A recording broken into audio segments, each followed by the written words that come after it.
So you've entered all your data on your tax return, breathed a sigh of relief, and then flick to the tax bill and spot a second scarier tax bill underneath the amount due in January. And you think, why on earth does HMRC want to load more cash off me as a payment on account? And if that's just sent your pulse racing, you're in the right place. So stick around, and by the end of this video, you're going to know how those payments on account have been triggered, how the amounts are worked out, when they're due, and I'll also give you some thoughts on how you might shrink them. So watch on.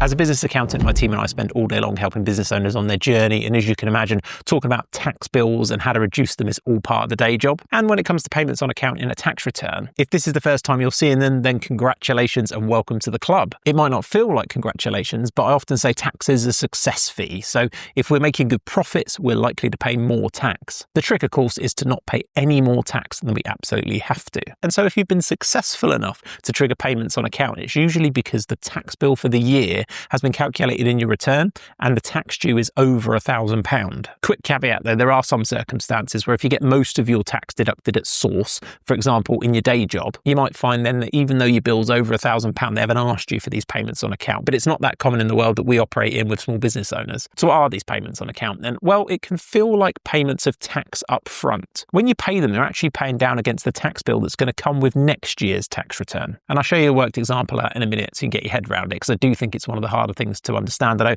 certainly when I came into the accounting world, it was the thing that took me a long time to grasp. And these payments on account, when you're asked to make them, are added both to what you pay in January, but also adds a second payment on account in July each year. So in that first year, it is a big shock, because what happens is you've got this January payment, what's known as your balancing payment. It's the tax that you owe on that tax return, on that profit you made in that year. And then they're bolting on this first payment on account at the same time. So then you're also being asked to pay this extra chunk of tax for next year's tax as well. So let me just show you so it's easier to understand. So meet Andrew, he's a freelance marketer. Now, in this example, he's called Andrew Dummy. That's a bit of an internal joke because it's a dummy account that we use to do tax planning on. So ignore that. We're better accountants than we are comedians. Now, Andrew had a great first year and he's made around £35,000 in profit. And this is his tax calculation from the tax return. And as you can see, he's due to pay around £6,000. So in this example, it would be due by the 31st of January 2026. But if you're watching this in future years, just think it's his January tax bill. Now, that's probably painful enough, but let's look at the next page of the tax return.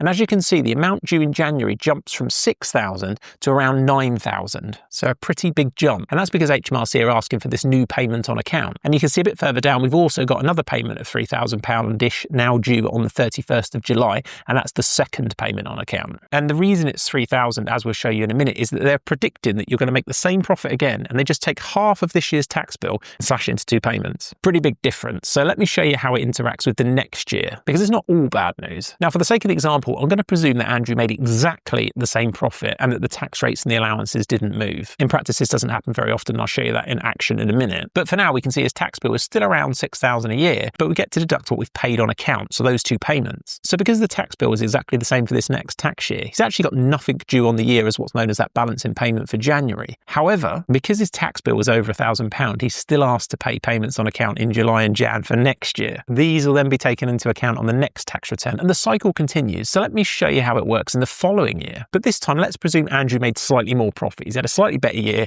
and his tax bill is now sitting at around £7,000. And you can see again, his payments have been taken off, but now he's got to pay a top-up balance in account in January because he's not paid enough. Now, because his tax bill has gone up, his payment on accounts have now gone up as well, because they're basically half of the tax bill from this year. Because the way they're calculated is they take this year's tax bill, which is now £7,000, and they just slash it into two chunks. They predict you're going to make exactly the same profit again. But again, same thing again in the following year, when he brings in whatever his tax bill is, he's going to deduct those two higher payments that he's made and offset those against his tax bill. And you can probably see this is most painful in year one because you've been asked to pay payments on account, but you haven't got anything in the bank as such. You've got no credit on account. So you've got to pay not only the amount due in January, but then this tax that feels like it's in advance. Once you start making the payments though, in theory, it's less painful each year. However, what can happen is if you had a much worse year next year, although you will get any tax you overpaid back, you can find that your tax bill might drop below the £1,000 and HMRC then don't ask you for payments on account. Now, when that happens, people get really excited. It's like, this is a crazy difference between paying payments on account and being in this cycle and getting tax back and not having to pay any. But the problem is you then get into the same situation where it feels like a year one again later. Let's say the next year you spring back, you're successful again, you've got to pay payments on account for the first time, you've got nothing against it in credit because you didn't have to pay it last year. And this yo-yo effect is what causes small business owners a lot of stress. Now you might be thinking, why do I need to pay tax in advance then? Well, there's two things to say here. The first thing is HMRC say it helps spread the cost of the tax. And the second point is that the purists will say it's actually not tax in advance. Because if you think about it, by the time the payment becomes due, you're already part of the way through the tax year. So in theory, you should have earned the money to pay that tax bill. If you think about somebody in employment, they don't get to wait until they pay the tax. It comes off and then they pay it. However, as a small business owner that we're talking about here, your income fluctuates. And these payments are based on a prediction of you doing exactly the same thing again the next year, which in some cases can just feel like it's not fair, because how do they know? So whilst in theory, you should have earned the money to pay it, you're not actually going to know.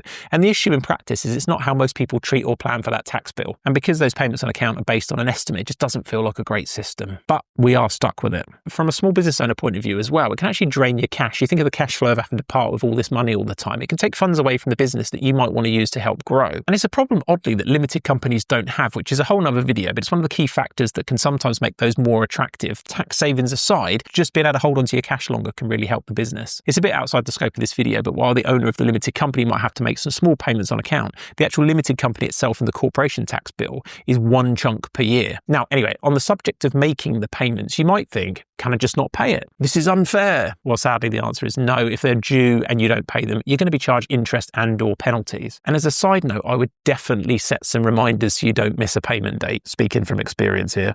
However, that all said, if you know that your profits have drastically reduced, so say you quit your self-employment or you've done something like you've bought a massive van, for example, that you know is going to reduce your taxable profits down to next to nothing, then you can actually apply at any point to have those payments on accounts reduced to a number of your choosing. And that number, of course, could be zero. However, the tax trap here is if you get it wrong, HMRC will just go back and charge you the interest on the money that they should have had. The best tip I can give you here is that if you're really not sure what to do with that, make sure you submit your tax return early. So say you got a feeling that actually you have earned less, but you're not 100% sure.